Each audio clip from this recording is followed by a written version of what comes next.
Welcome to Wealth Matters for Physicians, brought to you exclusively by Altfest Personal Wealth Management. In today's video, I'm asking Andrew Altfest, president of Altfest, 3 important real estate investing questions. To let you know, for 40 years, physicians have turned to Altfest to help them invest and plan financially to gain the financial security they deserve. We do this as a fiduciary in a fully objective, no commissions manner, which means you can always count on us to put your best interests first and to always be on your side.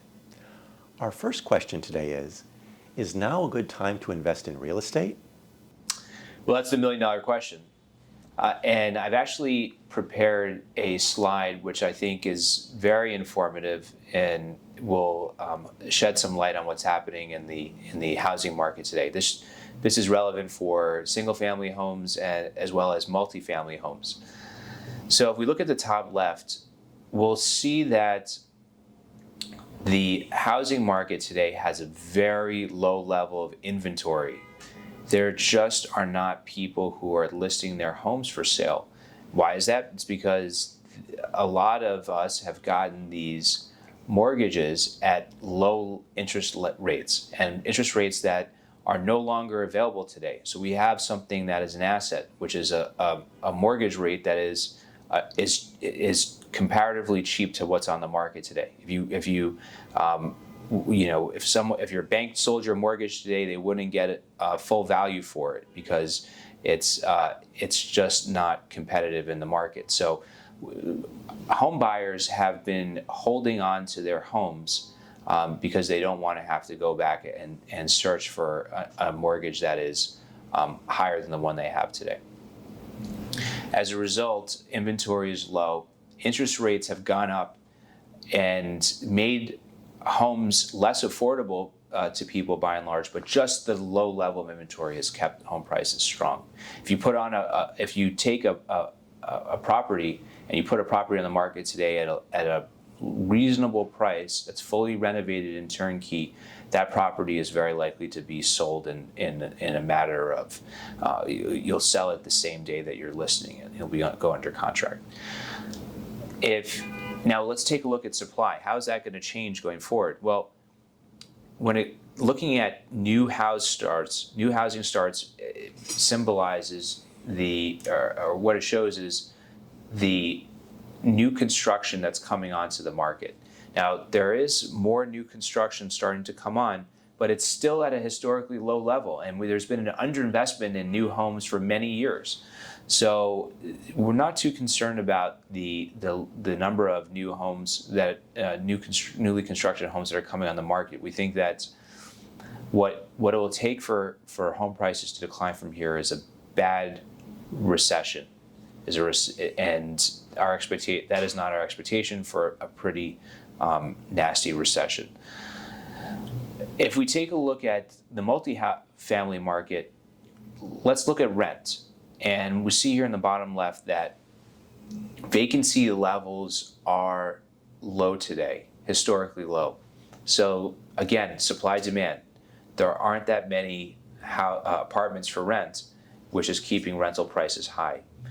But things are starting to change. If we start to take a look at if we look at the bottom right chart, we'll see that there's a lot of new construction going on in the multifamily space.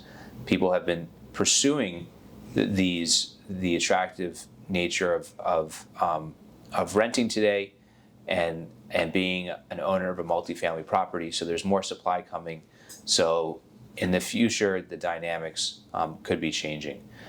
But today, rents are still strong and cash flows from properties are still high.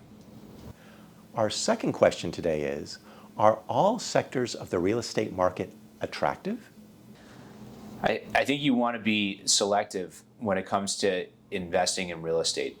And there are many different ways of investing in real estate. There are different sectors. There's office buildings, there are industrial buildings, there are multifamily residential buildings, there's retail.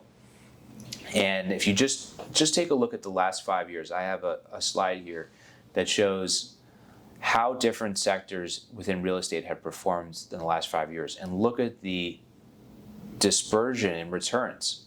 You have returns that have been very strong when it comes to industrial investments, and those have been in part driven by online shopping and the demand from space for people who are selling things over the internet.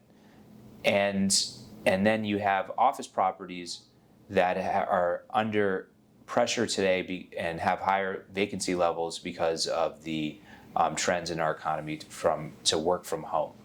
And so you definitely want to be discerning in how you invest, and because you can see the returns within real estate, there can be a great variation in returns.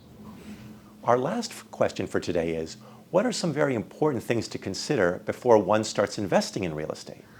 Well, I think you have to start with your goals. What's your time horizon? What's the level of risk that you're comfortable taking? Do you want liquidity, or are you comfortable tying up your funds for a period of time? And do you want current income? So the longer that you have to invest, the more you are likely to be aligned with a strategy that invests in private real estate. And so if you invest in private real estate, this is not money that you can draw on tomorrow or the next day. This is money that's going to be tied up for some period of time, depending on the investment. If you're not comfortable with that, if you want more liquidity, then investing in publicly traded real estate investment trusts can be more attractive. We also today, we see a particular opportunity in mortgage bonds, and you have bonds that could give you the same, in our opinion, the same return as stocks have, and these investments can be more liquid as well. So public markets are a good place to go fish, as well as private markets. And then what is the level of risk that you're willing to take? Now, we talked previously about core investments all the way to opportunistic investments, value-added investments. These real estate investments can have different risk profiles, and the more debt that you add to a property or strategy, then also the more risk that you'll be taking. So you have to think about the return that you're looking for. Are you looking for a return that is a healthier return, up to 20% annualized? Are you looking for a return are you comfortable with a return that's going to be more in the single digits? Do you want a high level of current income? Or are you seeking appreciation, the highest return on your investment? And answering those questions will help you understand which real estate investment strategy that you should be utilizing. Well, thank you very much, Andrew, for answering today's submitted questions. If you have a question you'd like us to potentially answer in a future video, please enter it in the comments section below. If you're a physician who would like to speak to us about your own personal financial situation via complimentary, no-obligation consultation, please contact my colleague Jesse Freeling at Altfest at 212-796-8732, or by emailing Jesse at his email address, which is also in the description of today's video below. Lastly, to receive notifications when we release future videos, please be sure to subscribe to our channel and hit the bell icon. Well, that's all for today, physicians. I look forward to being with you again in our next video. And until then, be well, and remember to keep on optimizing your finances, or let us help you if you'd like.